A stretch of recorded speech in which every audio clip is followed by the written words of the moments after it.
Hello, hello et bienvenue dans un nouvel épisode de The Entrepreneur Podcast. Moi, c'est Héloïse et ici, on parle wellness pour femmes entrepreneurs, mindset, cycle féminin, business conscient et vivre avec intention. Je te remercie d'être à nouveau présente pour cet épisode et aujourd'hui, comme tu as pu le lire dans le titre, j'ai envie de parler mindset, j'ai envie de parler d'oser prendre sa place. Alors pourquoi est-ce que j'ai envie d'aborder ce sujet?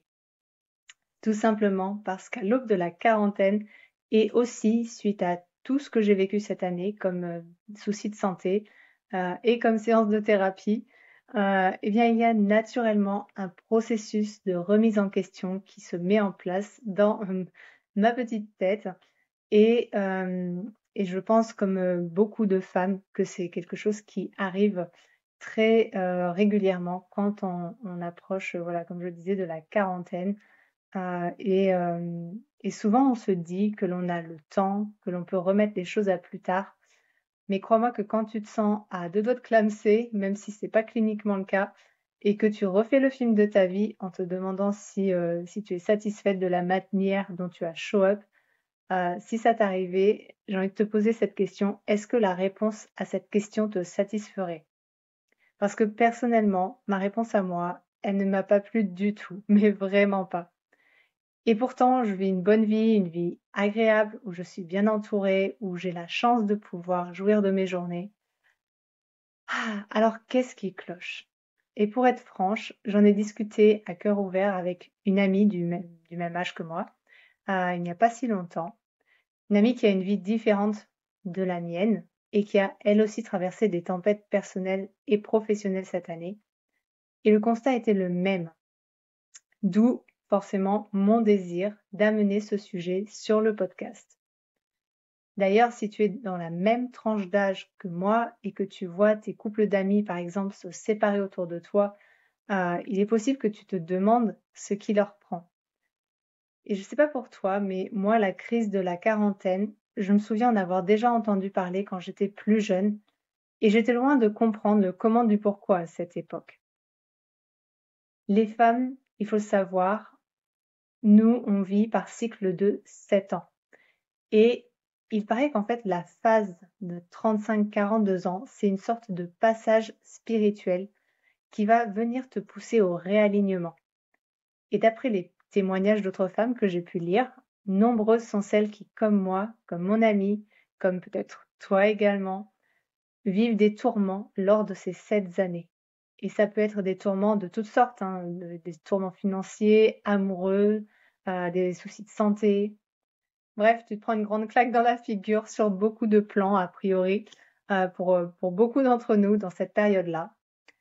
Et d'ailleurs, j'étais en train de penser, j'ai entendu une femme qui s'appelle Laurie Lissaille, qui est la host du podcast Midlife by Design. Elle a fait une interview avec une femme que j'adore énormément, que j'admire, qui s'appelle Gala Darling, qui est donc une praticienne EFT, une manifestation queen sur Instagram. Et donc, dans ce podcast qu'elle faisait ensemble, Laurie Lissaille disait que la quarantaine, c'est ce moment où tu prends conscience, en fait, que trop de fois, jusque-là, tu as fait ce que les autres attendaient de toi et que ton corps commence à subir les conséquences de cela. Ouh, je ne sais pas pour toi, mais moi, quand j'ai entendu cette phrase, j'ai vraiment eu l'impression de me prendre une claque en plein visage, notamment parce que niveau santé, c'était plutôt la grosse loose hein, cette année. Donc ça a vraiment résonné pour moi. Et du coup, ça m'a fait me questionner. Qu'est-ce que mon corps essaie de refléter par rapport à mes choix passés? Quel message les symptômes que j'ai essaient-ils de me transmettre? Comme je te le disais en début d'épisode, en repassant le fil de ces dernières années, je ne me suis pas sentie satisfaite de la façon dont j'ai show up dans ma vie. Tout simplement parce que je me suis rendu compte que petit 1, j'avais fait passer les besoins des autres avant les miens. Et, et voilà, en tant que maman, voilà, c'est un peu, c'est un peu normal de faire passer les besoins de son bébé, souvent avant les siens. C'est quelque chose qui vient naturellement, de prendre soin de son enfant avant de prendre soin de soi. Donc ça, c'est le petit 1. Petit 2, je me suis rendu compte aussi que je m'étais, «effacée» entre guillemets, qu'au fil des années, j'avais perdu une part de ma personnalité pour éviter les conflits, notamment avec mon mari.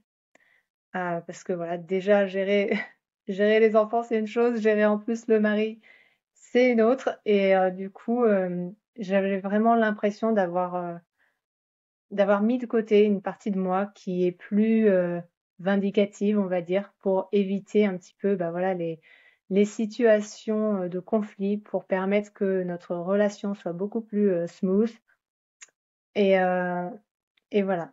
Petit 3, je me suis rendu compte également que j'ai du mal à poser des limites, à faire en sorte que, notamment mes enfants, les respectent, et forcément, c'est facile pour eux d'envahir mon espace, mon temps, lorsque, je n'arrive pas à poser des limites et ça, c'est quelque chose que la thérapie m'a permise de mettre en lumière et sur lequel je travaille justement en ce moment. Donc ça, c'est, donc mon troisième point. Quatrième point, je me suis également rendu compte que j'ai voulu renvoyer une image polie de moi sur les réseaux sociaux. Tu vois, la fille douce, gentille, la fille bien, quoi. Et certes, c'est une part de qui je suis.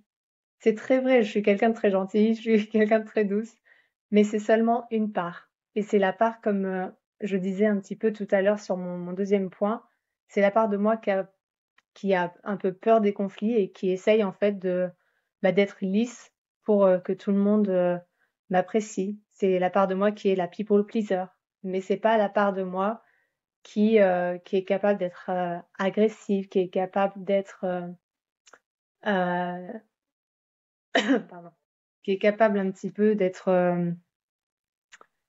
comment dire,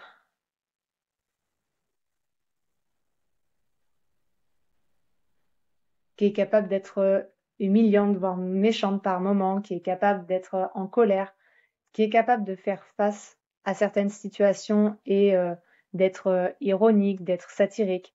Il y a tellement d'autres parts de moi. C'est pas la part drôle non plus, c'est pas la part loufoque. Enfin voilà, c'est vraiment une image en fait que j'ai renvoyée pendant longtemps sur les réseaux sociaux parce que bah voilà, c'est aussi un choix quelque part. On montre que ce que l'on souhaite sur les réseaux sociaux et c'est cette image-là de moi qui est ressortie à ce moment-là. J'ai envie de dire que c'est un choix qui s'est fait en fait naturellement parce que finalement c'est un peu comme ça que j'ai évolué au cours des années. Mais voilà, c'était seulement une part et aujourd'hui, j'ai envie de montrer une autre part, de ma personnalité, en plus et hem et le cinquième point qui m'a aussi sauté un petit peu, à la gorge, c'est que, tout au long de ces années, je n'avais pas assez eu de culot pour obtenir ce que je voulais.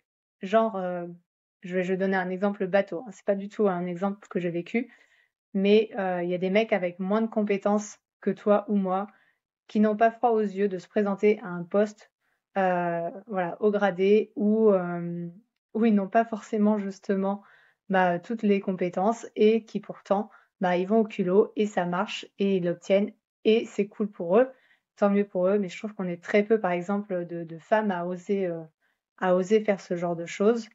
Ça peut être aussi, de ne pas oser dire non quand on ne veut pas sortir ou de ne pas s'exprimer clairement sur un choix ou une chose que l'on souhaite obtenir.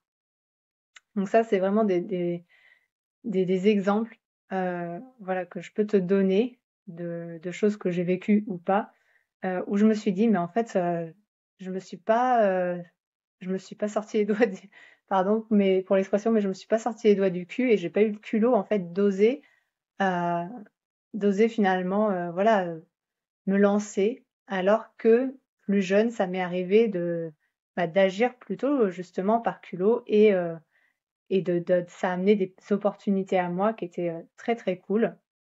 Même si ça fait peur, même si sur le moment j'ai l'impression de ne pas avoir les compétences, ben quand tu es dans la situation, en fait, tu te rends compte que les compétences, tu les développes finalement et ça vient. beaucoup plus facilement quand tu es dans la situation, quand tu baignes dedans, que si tu te dis, bah non, attends, je vais attendre, je vais d'abord faire mes recherches, etc. Et au final, tu finis par ne pas te lancer, par ne pas faire les choses. Donc voilà, donc moi, ce sont ces 5 choses-là qui m'ont un peu sauté à la gorge quand j'ai regardé en arrière, quand j'ai fait un point, en me disant, est-ce que je suis satisfaite de ce que j'ai vécu ces dernières années? Et en discutant de tout ça avec mon ami, nous nous sommes rendus compte qu'en tant que femme, on a tendance à s'effacer pour le bien des autres. Comme je le disais tout à l'heure, notamment lorsque l'on devient mère, on a tendance à mettre certains de nos rêves de côté et à faire certains choix par convenance, comme par exemple rester à un emploi même s'il ne nous plaît pas, juste pour assurer les finances. Et s'il y a bien une chose que j'ai apprise cette année, c'est que vivre pleinement, ça demande du courage. Le courage d'affronter ses peurs, le courage de dire le fond de ses pensées, le courage d'agir malgré tout pour oser prendre sa place et ne pas avoir de regrets. Parce que la honte, l'inconfort, le malaise, ils vont durer que quelques secondes, peut-être quelques minutes, mais la satisfaction d'avoir fait un choix pour t'affirmer, pour exprimer tes émotions, la satisfaction d'avoir osé think and act big, cette fierté-là, elle te restera pour toujours. Et ça arrive de s'oublier en chemin. Parfois, nos choix reflètent une phase de notre vie et c'est OK. Mais c'est tout aussi important d'oser prendre ta place et t'affirmer pour ne pas regretter quand tu regarderas en arrière. Au lieu de penser au worst case scenario ou de laisser la peur te retenir, si tu pensais au positif qui pourrait ressortir de cet acte, qu'est-ce qui pourrait arriver? À ton avis, un meilleur job? Une relation où vous êtes plus à l'écoute l'un de l'autre? Un rendez-vous avancé chez le dentiste, peut-être? Parce que oui, ça peut aussi jouer sur des petites choses du quotidien. Et j'ai envie vraiment de terminer cet épisode en te posant cette question. Qu'est-ce qu'il y a dont... Et j'ai envie de terminer cet épisode justement en te retournant cette question. Est-ce qu'il y a des choses que tu veux dans ta vie, que tu veux vraiment vivre, mais que tu n'oses pas? Est-ce qu'il y a des choses que tu veux demander, mais que tu n'oses pas? Et si on se lançait un petit challenge cette semaine? J'ai envie de te demander de laisser dans les commentaires une chose dont tu as vraiment envie, que tu as envie de vivre, ou que tu as envie de demander, que tu as envie d'obtenir. Laisse-la dans les commentaires et on essaye de voir chacune comment est-ce qu'on peut s'entraider à obtenir cette chose. Qu'est-ce qu'on peut s'apporter les unes les autres pour concrétiser nos rêves. Et pour te donner un peu d'élan, je vais commencer par te donner mon propre exemple. J'aimerais énormément recevoir 10 notes 5 étoiles sur Spotify pour le podcast. Donc, si tu veux bien avoir la gentillesse de me laisser 5 étoiles sur Spotify, de faire un screenshot de ton avis que tu laisses sur Spotify et que tu me partages en story en me taguant sur Instagram @Héloïse HELOISE.Margand MARGAND, eh bien, je t'enverrai un petit cadeau par message et ça me fera énormément plaisir de pouvoir te remercier d'avoir agi pour moi, pour me permettre d'obtenir une chose que j'aimerais vraiment avoir. Et comme je le disais, n'hésite pas à me laisser dans les commentaires ce que toi tu as envie de vivre, ce que tu as envie d'obtenir, qu'on puisse voir ensemble comment on peut t'aider justement à vivre cette expérience et à manifester dans ta vie ce que tu souhaites. N'aie plus peur d'oser demander, n'aie plus peur d'oser vivre, n'aie plus peur de te lancer. Il est temps d'oser prendre ta place. Merci vraiment d'avoir été présente pour cet épisode. Je te dis à la semaine prochaine. Passe une très belle semaine.